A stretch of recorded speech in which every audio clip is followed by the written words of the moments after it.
안녕하세요. 김철입니다. 행정학도를 위한 공공경제론, 오늘부터는 제 2강에 들어가도록 하겠습니다. 오늘부터는 미시경제학 10원리를 2강, 3강, 4강에 한번 살펴볼 터인데, 좀 내용이 길 수 있기 때문에 원리가 10원리인데 한 원리씩 끊어서 하도록 하겠습니다. 첫 번째 원리는 세상에 공짜는 없다. 이 원리입니다. 모든 미시경제학 원리 중에 넘버 원 원리가 되는 것이죠. 이 세상에 공짜는 없다는 것이 무슨 뜻일까요? 실제 이렇게 돌아보면 공짜 점심도 있고, 대전역에 가면 공짜 점심 줄 때 있습니다. 그렇죠? 공짜 화장품 샘플도 있고, 그렇죠? 우리가 마시는 공기도 공짜로 우리가 돈 안 내고 받잖아요. 이렇게 다양한 공짜가 있는 것처럼 보입니다. 그러나 경제학적인 기본 원리는 세상에 공짜는 없다는 것입니다. 저하고 지금부터 첫 원리를 함께 배워가면서 왜 세상에 공짜는 없다가 가장 중요한 경제학, 미시경제학의 원리인지 검토해 보도록 하겠습니다. 역시 궁금하면 네이버에 쳐보면 그 의미가 나옵니다. 공짜라고 하는 것은 힘이나 돈을 들이지 않고 거저 얻는 물건이나 서비스를 이렇게 이야기한다고 하고 있습니다. 그래서 돈을 내지 않고 무슨 물건, 아까 공짜 점심 이런 것들, 우리가 마시는 공기도 공짜라고 볼 수가 있습니다. 그럼 이렇게 실제 존재하는 이 공짜가 왜 없다고 하는가 하는 것들을 우리가 살펴봐야 되는 것이죠. 미국에서는 There's no such a thing as a free lunch. 공짜 점심이라는 그런 거는 없어. 이런 속담이 있습니다. 물론 이 말을 밑에 나오지만 밀턴 프리드만이라는 사람이 강조를 해서 이 사람이 말인 것처럼 강조가 되었지만, 사실은 이 말은 미국의 오랜 전통 1800년대부터 나왔던 말입니다. 그 당시에 많은 그 마케팅이라고 하죠. 사람들 물건을 사게 하기 위해서 공짜 광고를 많이 붙였습니다. 그것이 진짜 공짜일까 한번 생각을 해보세요. 실제 백화점에서 공짜로 주는 것 공짜가 아닙니다. 누군가 그 비용을 부담하는 것이죠. 이 세상에 존재하는 이 공기도 우리가 요즘 미세먼지 때문에 고생하는데, 사람들이 이제 생각을 합니다. 이게 공짜가 아니고 앞으로는 이 미세먼지가 없는 깨끗한 공기도 사 먹는 시대가 올지도 모릅니다. 물을 생각해 보십시오. 옛날에 물은 절대 가격을 매길 수 없는 그러한 존재였어요. 하지만 요즘 물을 다 슈퍼에서 사 먹잖아요. 깨끗한 물도. 그래서 저는 그 설악산, 백두산, 금강산의 깨끗한 공기를 압축해서 이 각각의 집집마다 산소통을 달아주고, 그런 우리가 이제 가스나 물을 공급받듯이 깨끗한 공기를 공급받는, 좀 슬픈 이야기이긴 하죠. 그런 산업이 매우 뜰 거라고 늘 주장하고 있습니다. 일본에서는 이미 산소 산업이라고 하는 것들이 굉장히 활발하게 성장하고 있습니다. 우리나라도 부잣집은, 제가 다니는 교회의 경우에도 비싼 부자들이 모여있는 교회에는 예배 드릴 때 산소가 나오거든요. 이런 것들도 이제 공짜가 아닌 것으로 인식돼요. 그런 어떤 희소성을 떠나가지고 앞으로 세상 사람들은 다 지혜로운 생각을 하는 사람들은 세상에 공짜가 없다고 하는 것을 알아야 된다는 것이죠. 그것이 경제학의 기본 원리가 된다, 이런 것입니다. 이와 관련해서 제가 좀 소개시켜드리고 싶은 이야기가 있는데, 가비오타스라는 책에 나오는 이야기입니다.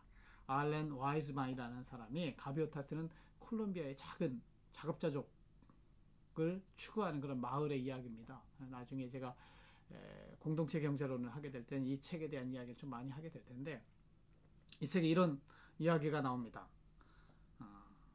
늙은 왕에 대한 우화, 이렇게 라고 나오는데, 그 나온 내용이 뭐냐면, 그 위대한 왕이 하나 있었어요. 이 늙은 왕이 돼가지고 세상 그 나라에 있는 지혜로운 학자들을 다 모았어요. 그리고 모든 지혜를 한번 연구해봐라 하고 10년의 시간을 뒀어요. 그래서 학자들이 10년 동안 이것저것 다 연구한 거죠. 지혜서들을 연구해서 어떻게 했느냐, 30권의 백과사전을 딱 만들어서 왕에게 바쳤습니다. 왕이 딱 보고 수고했다. 근데 언제 30권을 읽겠느냐, 좀 줄여봐라, 이렇게 합니다. 그래서 학자들이 10년 동안 더 열심히 연구해서 30권의 책을 한 권으로 요약을 했습니다. 왕에게 딱 바쳤죠.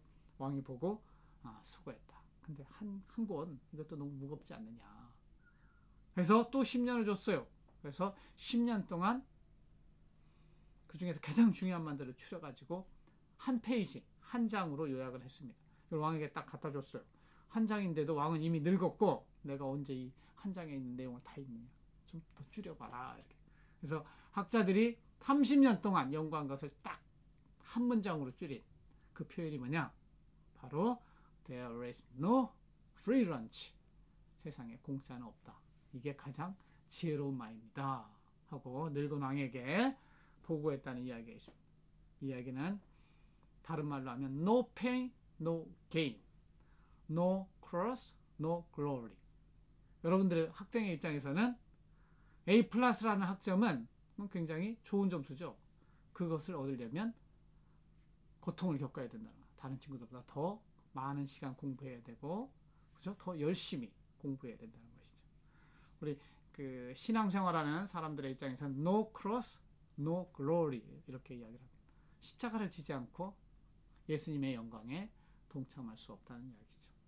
이러한 세상에 공짜가 없다는 원리 속에 숨어있는 기초 개념, 가장 기초적인 개념, 경제학의 기초 개념으로서 희소성이라는 개념이 나옵니다. 희소성. 경제학자가 아니면 잘 쓰지 않는 말인데 scarcity. 아주 희소하다는 얘기죠. 많은 것에 반대입니다. 희소성이라는 개념이 뭔지 한번 살펴볼까요? 국어사전에 찾아보면 네이버에 친 겁니다. 인간의 물질적 욕구에 비하여 그 충족 수단이 질적, 양적으로 제한되어 있거나 부족한 상태를 희소하다, 희소성이다 이렇게 표현을 합니다. 그림으로 보면 좀 더 정확하게 좀 이해할 수 있는데요. scarcity라고 하는 것은 왼쪽에는 unlimited want, 욕구. 인간들의 욕망은 끝이 없다는 거죠. 반면에 오른쪽에 보십시오. limited resource, 그 욕망을 충족시켜 줄 수 있는 자원, 시간과 돈과 재산 이런 것들은 limited, 제한되어 있다는 것이죠. 결국 그래서 무한한 욕망과 제한된 자원 사이의 격차, 이것을 희소성, scarcity라고 하는 것이죠. 생명으로 보면 우리는 무한히 살고 싶죠. 그러나 우리에게 주어진 생명은 짧으면 50년, 길면 100년 정도 사는 정도입니다. 그래서 결국 그 scarcity 때문에, 희소성 때문에 우리는 선택을 해야 돼요. choice, 선택을 해야 돼요. 이 시간에 무엇을 할 것인가? 무엇을 생산할 것인가? 어떻게 생산할 것인가? 누구를 위하여 생산할 것인가? 경제활동이라고 하는 것은 생산자는 생산자로서, 소비자는 소비자로서 어떠한 선택, 잘된 선택을 할까 고민하는 그 과정을 연구하는 것이라고 할 수 있죠. 그래서 이 희소성 개념이 반영된 또 다른 경제학의 기초 개념이 기회비용이라는 개념입니다. 기회비용을 사전에서 찾아보면 표준 국어 대사전에 이렇게 나옵니다. 한 품목의 생산이 다른 품목의 생산 기회를 놓치게 한다는 관점에서 어떤 품목의 생산 비용을 그것 때문에 생산을 포기한 품목의 가격으로 계산한 것, 이렇게 이야기합니다. 영어로는 opportunity cost란 말을 씁니다. Opportunity cost is what a person sacrifice when they choose one option over another. 어떤 것 대신에 뭐 하나를 choose, 선택하는 대신에 sacrifice, 희생해야 되는 무엇인 거죠. 여러분들이 이 시간에 친구랑 당구를 치고 싶어요. 아니면 친구랑 산에 등산하고 싶어요. 그런데 그것을 포기하고 여기 수업을 들으러 왔다. 이 동영상을 듣기로 했다. 그러면은 이 동영상을 듣는 대신에 이걸 선택을 하고 그 대신에 친구와 노는 것, 당구 치는 것, 산에 가는 것을 포기한 것이 되겠죠. 그 포기한 것의 가치를 뭐라고 하느냐? opportunity cost라고 부르는 것이죠. 이거는 쉽지 않은 개념이지만 쉽게 이해하면 이렇게 여러분들한테 예를 한번 더 들어보면 이제 한남대학교에 들어오셨는데 나는 한남대 행정학과에 들어오기 위해 무엇을 포기했는가? 한번 곰곰이 생각을 해보십시오. 그걸 금액으로 좀 따져보면 얼마나 될까 하는 것이죠. 그것이 기회비용이 되는 것이니까요. 일단 등록금을 얼마로 내야 될 거예요? 4년 동안. 여러분들은 한 학기에 350만 원씩 두 번을 냅니다. 700만 원. 그것이 연간 4년을 따지면 2,800만 원 정도가 나옵니다. 원래 인플레이션까지 생각하면 더 많을 수도 있습니다. 그 다음에 여러분들이 대학에 들어오지 않고 고졸자로서 취업을, 중소기업에 취업을 했다고 생각을 해보십시오. 보통 이제 고졸자들 이제 프리텍스로 세금, 세전으로 따졌을 때 한 2천만 원 정도 연봉이 된다고 가정하면 그것이 4년 동안 내가 돈 버는 거, 직장 생활을 포기하는 것이 그게 8천만 원이 됩니다. 그 밖에 여러분들이 학교 다니면서 쓰는 비용 있잖아요. 생활비, 밥 먹고, 책 사고, 이런 비용 1년에 한 달에 이제 40만 원만 쳐도 한 500만 원 드는 겁니다. 그리고 4년 하면 한 8천만 원이 됩니다. 이것도. 한 2천만 원 정도가 됩니다. 이걸 다 합치면 4년 동안 내가 한남대학교 다니는 대신에 포기하는 것이 약 1억 한 2천, 3천만 원 되는 겁니다. 생각해 보셨어요? 들어오시기 전에 이걸 사실은 따져봐야 돼요. 그래서 여러분들 제 선배들한테는 이걸 따져보고 내가 4년 동안 내 안에 가치, 내가 사회적 가치, 내가 가지고 있는 몸은 다 컸지만 지금부터 이제 머리를 키우는 것이니까 내 지식이, 내 능력이 1억 원 이상 가치가 증가하지 않을 거라고 생각하면 사실은 포기하라고 제가 이런 고민을 많이 합니다.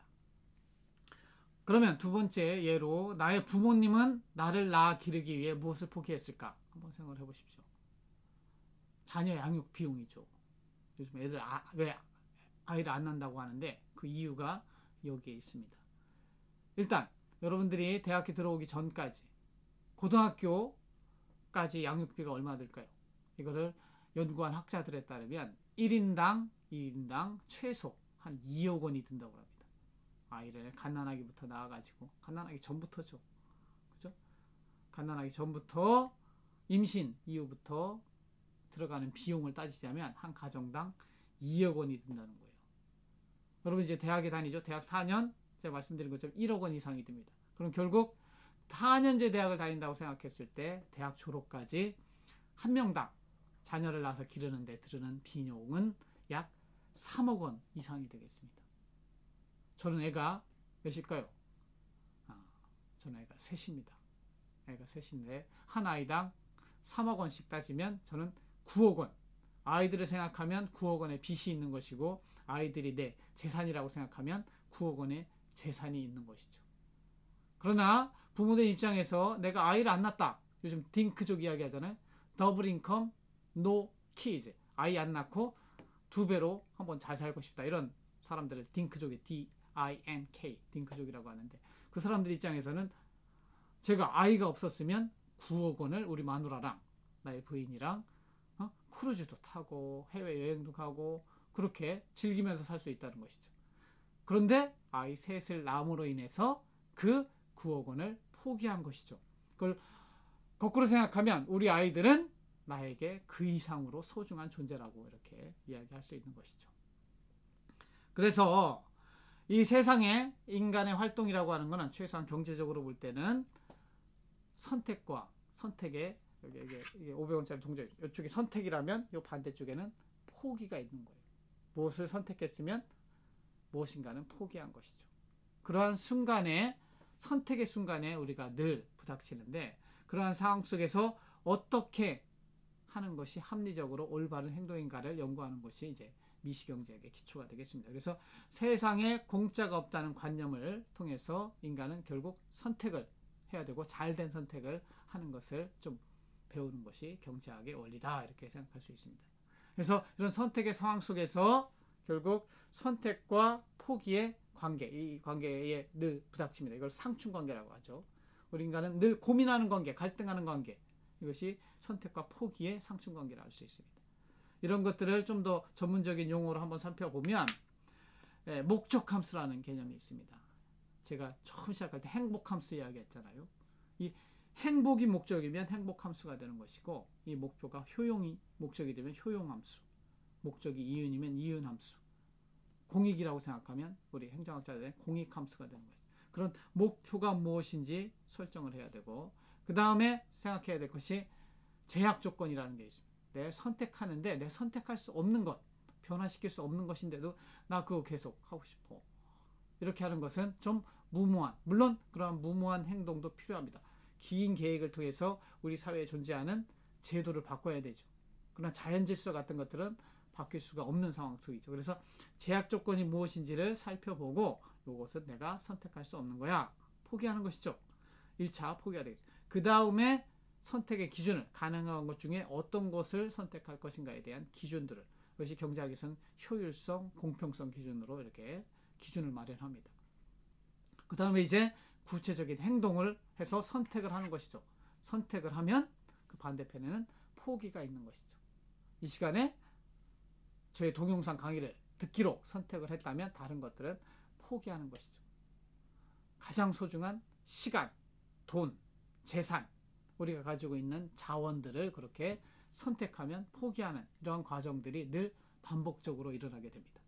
그래서 잘된 선택을 하는 사람들은 한번 선택한 것이 똑같은 상황이 왔을 때 지난 시간의 선택 때 잘된 선택이었나 올바르지 않은 선택이었나 이런 것들을 분별해서 다음 선택에 반영을 하는 것이죠. 이것을 전문용어로는 환류, 피드백이라고 합니다.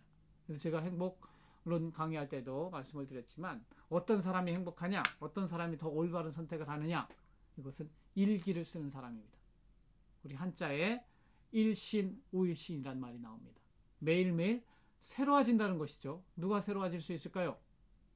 일기를 쓰는 사람이 일기를 일기장에 구체적으로 쓰는 이야기가 아니고 요즘 뭐 스마트폰에다가 내가 오는 이런 일을 겪었는데 이런 것들이 잘못됐어. 이거는 잘했어. 그 다음에 선택할 때는 잘못된 건 고치고 잘된 거는 더 잘 할 수 있도록 개선해 나가는 삶이 일신, 우일신이 되겠죠.